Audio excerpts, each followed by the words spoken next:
One of the best routines you can add to your workout plan is to schedule proactive deload weeks. As you keep on adding more workouts, your fatigue is going to increase. And if you don't give your body enough chance to recover from the high intensity training, that's eventually going to affect your performance and it's going to lead to injury. The best ability is availability, as they say. So if you can't even show up to your workout, how do you expect to get better? I incorporate deload weeks throughout all my training plans, whether that's running, whether that's my high rocks training, whether that's weightlifting. I always have deload weeks. I actually just completed a deload training plan. I did my high rocks back in March, I believe it was March 27th. So it's been about 3 weeks since then. And ever since my race, I have not done any high rocks training. And I just got done with a 3-week recovery running plan. I usually run about 20 miles per week on average. And for the past 3 weeks, I've cut that almost in half. And I've ran about 12 miles per week for the past 3 weeks. And I've also have not done any high rocks training whatsoever. And that's good. That was my intention. I wanted my body to rest from the race. That way, when I go back to higher intensity days, I'm able to show up a lot better. That's where the gains are going to be made. Gains aren't made in the gym or on the track or whatever you do for your fitness. Gains are made whenever you recover. Whenever you work out, that's stress on your body, not only on your muscles, but your mind as well. That's stress everywhere. And if you want to perform at your best, you need to give your body and your mind an opportunity to recover. If you're always putting stress on your body or your mind, you're either gonna get injured, God forbid, you're gonna be mentally burnt out, and you're not gonna be performing at your best. You're gonna feel like you're not making any progress. One of those 3 things are gonna happen for sure. It may be all 3 if you go crazy all the time. But it's very, very important to have intentional deload weeks, especially when you're training for various things. You see professional athletes even have deload weeks. They know in order to get the best performance, they need to have weeks of training where intensity goes down. While it is true, you don't really start to lose your muscles or your endurance until maybe about 2 to 3 weeks of no training at all. But it's important to still work out even on those lower intensity weeks. And the reason why working out on deload weeks is so important because you don't want to lose the momentum of working out. Once you skip 1 week, I don't know about you, but whenever I get back in the gym or whenever I get back into running, it's really hard for me to get back on the routine because I lost the momentum. I got so used to resting all the time and it's just really hard to adjust. So if you just keep going on the same routine over and over again, but have a less intense version of it, you'll still be able to keep going and stick to it. But let me take you through how I have proactive deload weeks. So for my lifting, I always have a deload week every 4 weeks. And lately, this is how I structure it.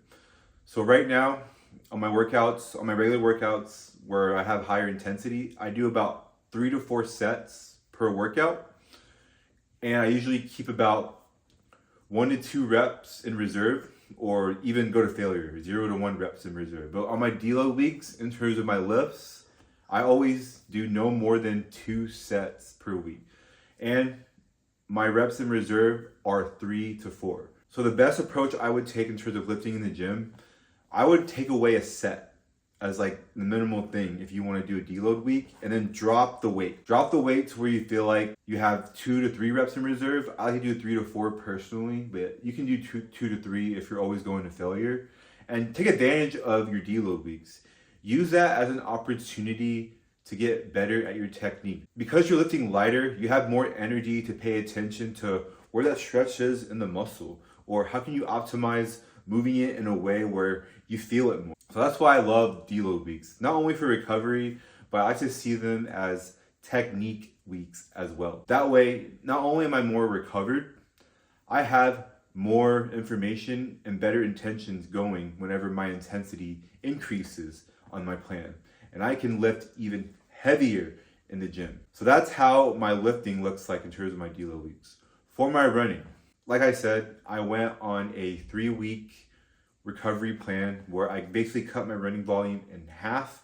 I experimented with a whole entire recovery plan after this high rocks. I feel really, really good now after completing my recovery plan. Like, I am ready to start my full marathon prep, which I have in 2 weeks. I feel absolutely refreshed. You don't realize how tired you really are whenever you're training for something until you decrease it.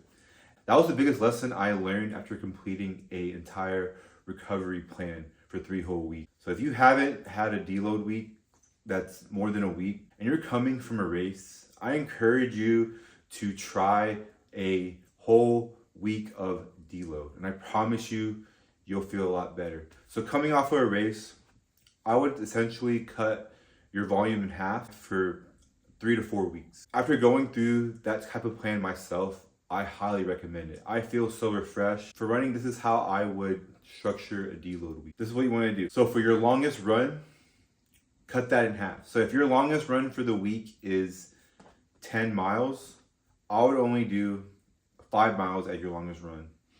You could even do maybe 1 or 2 miles above that, but no more than 7 miles in that case. And then the rest of the week, do easy runs. So whatever your baseline run is when you do your easy runs, just do that. Don't do any speed work whatsoever. So as an example, for my training plan, I run 3 times per week. So I usually do an easy run, and then a modified, less intense, long run. That's cut by 50 to 70%. Spend 1 week doing that and then get right back to your regular volume. If you're someone who gets injured a lot, whether that's running or the gym, or you just find yourself tired and fatigued all the time, take a deload week. I promise you that 1 week is gonna make a difference and you will not lose your gain. Like the science says, it takes 2 to 3 weeks of no activity at all for you to start losing things. And even if you lose a little bit of it, you have that muscle memory to bounce back anyway. So don't be afraid to deload every once in a while. I recommend deloading once a month. I have not gotten injured in almost 4 years, knock on wood, following this system. But I hope this video makes you realize you need to take it easy and stop going at 100 miles per hour every single week. Take some time off, lower the intensity. That way your fitness level continues to climb and your fatigue comes back down. That way your fitness levels go back up. But thank you for watching. The key takeaway I want you to take from this video is this coming week, go ahead and take that deload week and watch your gains skyrocket. But I love you and I'll see you in the next video. Peace.